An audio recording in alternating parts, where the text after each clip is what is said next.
میں نے یہ سب یہی جاب حاصل کرنے کے لیے کیا ہے، مگر مسز کاردار میں خاور کی طرح کا سیکیورٹی آفیسر نہیں بن سکتا۔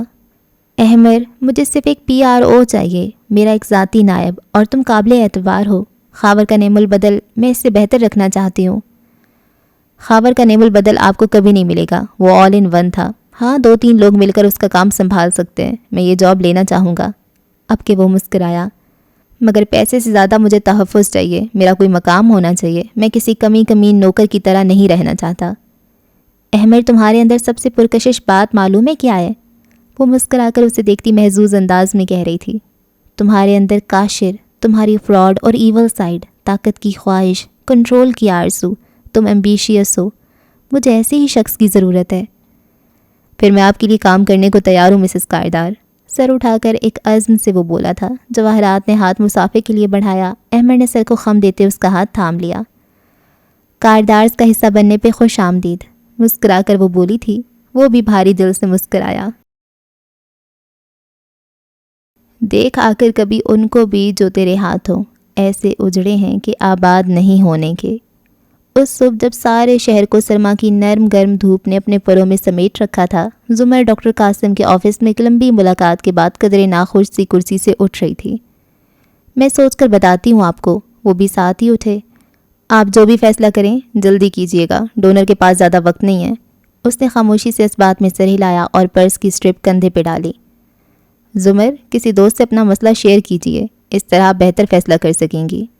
وہ فکرہ اس کے ذہن میں اٹک گیا۔ وہاں سے نکل کر بے مقصد سڑکوں پہ کار چلاتے وہ لب کاٹتے ہوئے اسی فکرے میں اٹکی رہی۔ اتنے سال بعد احساس ہو رہا اللہ تعالیٰ کہ میرا کوئی دوست نہیں ہے۔ سگنل پہ کار روکے، ونڈ اسکرین کے پار پرسوچ نظریں جمائے خود سے بڑبڑائی۔ صرف سادی تھا، میں اس سے ہر بات کر سکتی تھی۔ باقی اسکول کالج کی فرینڈز ہیں، مگر ان سے وہ دل کا تعلق کبھی نہیں بن سکا۔ اور پچھلے 4 سال جب ساتھی ساتھ نہیں تھا تو بھی میں نے کوئی نیا دوست نہیں بنایا جس کو بغیر کسی ڈر یا جھجک کے میں اپنا حال دل کہہ سکوں۔ میں کیا کروں، کس سے کہوں؟ اس نے آنکھیں بند کر لیں اور جب کھولیں تو خود کو اس ملاقاتی کی روبرو پایا۔ کمرے میں جہاں وہ میز پہ ہتھیلیاں رکھے کرسی پہ بیٹھی تھی اور اس کے سامنے فارس بیٹھ رہا تھا۔ وہ وہاں کیوں آئی، کیسے آئی، کیا لینے آئی، اس سے کچھ نہیں معلوم تھا، بس دل نے کہا کہیے۔ وہ سنجیدگی مگر قدرے لاپرواہی سے اسے مخاطب کر کے بولا تو زمر ذرا چونکی، خالی نظریں اٹھا کر فارس کو دیکھا۔ وہ باہم انگلیاں پھنسا کر میز پہ رکھے آگے ہو کر بیٹھا اسے ہی دیکھ رہا تھا۔ مجھے کچھ سوالات پوچھنے تھے ناظم کے بارے میں۔ اس نے اپنی فائل کھول کر سامنے رکھی اور لہجے کو مصروف بناتے ہوئے چند نکات پوچھنے لگی۔ دوسری طرف خاموشی چھائی رہی تو زمر نے چہرہ اٹھا کر دیکھا۔ وہ پتلیاں سکیڑے غور سے اسے دیکھ رہا تھا۔ اس کے عقب میں روشن دان سے تیز سنہری دھوپ چھلک رہی تھی اور شعائیں فارس کے ارد گرد سے نکل کر میز کو روشن کر رہی تھیں۔ ایسے میں فارس کا چہرہ تاریکی میں لگتا تھا۔ زمر کو بھی آنکھیں چندھیا کر اسے دیکھنا پڑ رہا تھا۔ گھر میں سب خیریت ہے؟ آپ پریشان لگ رہی ہیں۔ زمر نے آہستہ سے قلم کا ڈھکن بند کیا، چہرہ جھکائے چند لمحے سوچتی رہی۔ میں احمر کے ساتھ اس ہوٹل تمہارے معاملے کی کھوج لگانے گئی تھی۔ یہ معلوم کر لیا تھا تم نے؟ پھر یہ بھی معلوم ہوگا کہ میں ہسپتال اپنے ڈاکٹر سے بار بار ملنے کیوں جا رہی تھی؟ نظر اٹھا کر فارس کو دیکھا تو وہ ایک دم چونکا تھا، پھر مزید آگے ہوا۔ آپ نے کہا تھا روٹین کا چیک اپ ہے، ڈاکٹر آتا نہیں ہے اس لیے بار بار جانا پڑ رہا ہے۔ میں نے یقین کر لیا تھا۔ کیوں، کیا ہوا؟ کیا کوئی اور بات ہوئی ہے؟ وہ ایک دم فکر مند لگا تھا۔ وہ سچ کہہ رہا تھا، اسے واقعی نہیں معلوم تھا۔ زمر اس کو دیکھ کر رہ گئی۔ گئے دنوں میں کیا گیا وہ ریسٹورانٹ ڈنر، موم بتی کا ٹمٹماتا شعلہ، زرتاشا کا ذکر، وہ سب ایک دم سے درمیان میں حائل ہو گیا۔ وہ اٹھ کھڑی ہوئی۔